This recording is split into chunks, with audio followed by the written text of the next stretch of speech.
Imagine a high-powered CEO from New York sitting on a simple floor mat in the heart of Kyoto. He's there to meet an elderly Japanese woman who, despite never earning more than a modest teacher's salary, has managed to retire with more liquid wealth and peace of mind than most of his corporate directors. As he looks around her sparse, elegant home, he asks for her secret. She doesn't hand him a stock tip or a complex spreadsheet. Instead, she pulls out a small, handwritten notebook.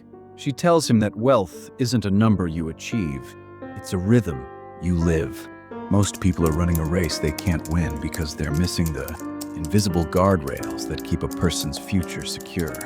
In Japan, these aren't just tips, they're ancient philosophies turned into daily actions. Today, we're going inside that notebook to reveal 7 powerful Japanese habits that will fundamentally rewire how you see every dollar you earn. And if you stay until the very end, you'll see why the final habit is the only reason the first 6 even matter.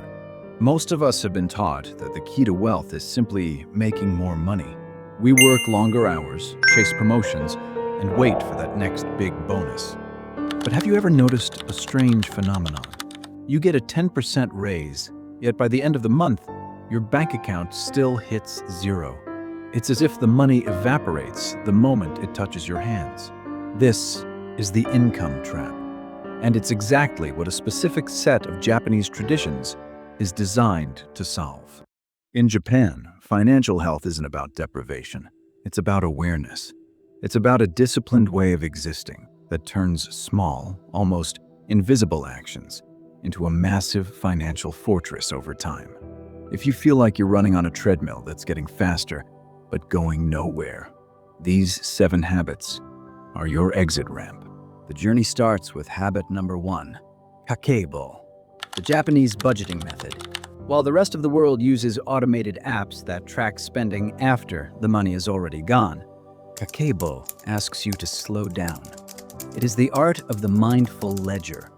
Imagine, at the start of every month, sitting down with a physical notebook. You don't just look at numbers. You answer 4 soul-searching questions. How much do I have? How much would I like to save? How much am I actually spending? And most importantly, how can I improve?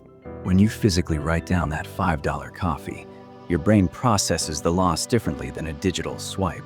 You begin to see your money not as a balance on a screen, but as a direct reflection of your life's energy. This simple act of manual tracking creates a friction that naturally kills impulse spending. But awareness is only the first step. To truly change your future, you have to change how you value the things you already own. This brings us to the deep philosophy of Mottainai. Habit number 2, waste nothing. In the West, we are taught to be consumers. When something breaks, we toss it. When a shirt goes out of style, we replace it. But Mottainai suggests that every object has a soul or a purpose.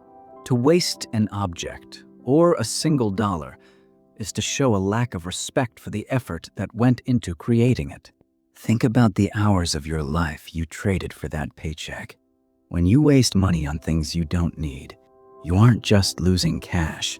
You are throwing away hours of your life that you can never get back. People who practice Mottainai don't see themselves as cheap. They see themselves as stewards. They repair what is broken. They find new uses for the old. And they stop the leak of micro-wastes that drain a bank account over a lifetime. However, stopping the waste is difficult if your environment is constantly screaming at you to buy more. This is where Japanese habit number 3 comes in, minimalism. Less stuff, more freedom. The concept of ma is the beauty of empty space. We often fill our homes with clutter because we are trying to fill an internal void. But the more things you own, the more those things own you. They require maintenance, insurance, and mental space. By choosing to live with only what truly serves a purpose, you eliminate the decision fatigue that leads to poor financial choices.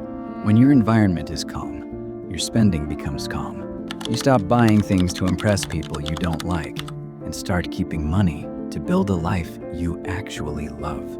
But even with the minimalist mindset, the urge to buy will still strike.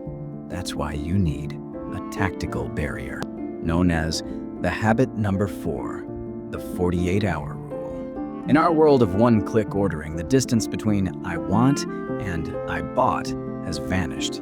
The Japanese approach is to reintroduce time into the equation. If you see something you want, you are forbidden from buying it for 48 hours.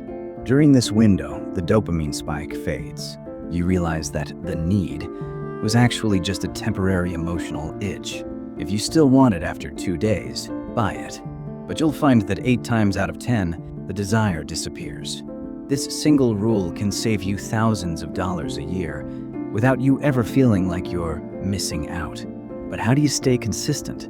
With habit number 4, the 48 hours rule. Most people fail because they try to change too much, too fast. The Japanese answer is habit number 5, Kaizen. Get better every day. The philosophy of continuous tiny improvements.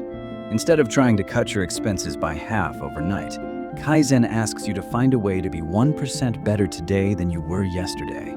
Can you save $1 extra? Can you cook 1 more meal at home this week? These tiny shifts seem insignificant in the moment, but they compound. Financial freedom isn't won in a single battle. It's won through 1,000 tiny victories that eventually become an unstoppable momentum. As you build this momentum, you will encounter a sea of conflicting financial advice. This is where you must apply habit number 6, Shu-Ha-Ri. Master the basics first. This habit teaches us the 3 stages of mastery. First, Shu. You follow the proven rules of the masters. You learn the basics of budgeting and emergency funds. You don't try to be clever. You just build the foundation. Then, you begin to break the rules and adapt them to your specific life. Finally, Ri. You transcend the rules and create your own unique financial path. Most people try to jump to the Ri stage by investing in complex schemes before they've even mastered the Shu stage of simple saving. Master the basics first, and the wealth will follow. Finally, we reach the last habit, habit number 7, Ikigai, the habit that gives the others life. Ikigai is your reason for being. But why are you saving money? If it's just to see a bigger number, you will eventually burn out. But if you spend your money in alignment with your Ikigai, your passion, your mission, and what the world needs, then every dollar spent becomes an investment in your happiness. Money is a tool, not a destination. When you use it to support your purpose, you stop spending and start allocating. You'll realize that a rich life isn't defined by what you can buy, but by the freedom you have to be who you are. By mastering these 7 habits, you aren't just saving money. You are designing a future where money no longer has power over you. The ultimate shift is moving from a consumer mindset to a creator mindset. In the West, we are told that money is for spending. In Japan, these habits teach us that money is for building.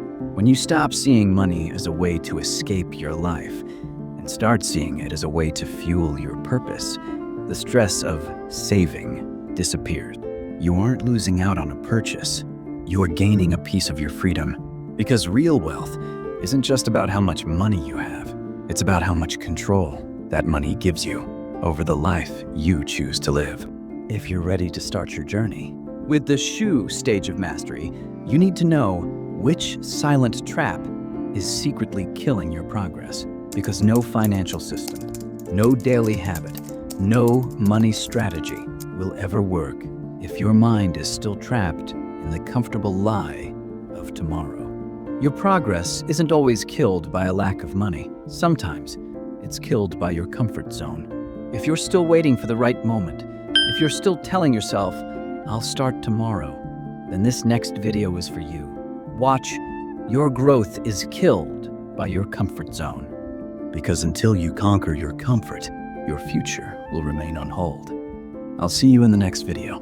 Until then, work smart, stay disciplined, keep learning, because your future is being built by the decisions you make today. And remember, you don't need to change your entire life tomorrow. You just need to make one better decision today. Till then, bye.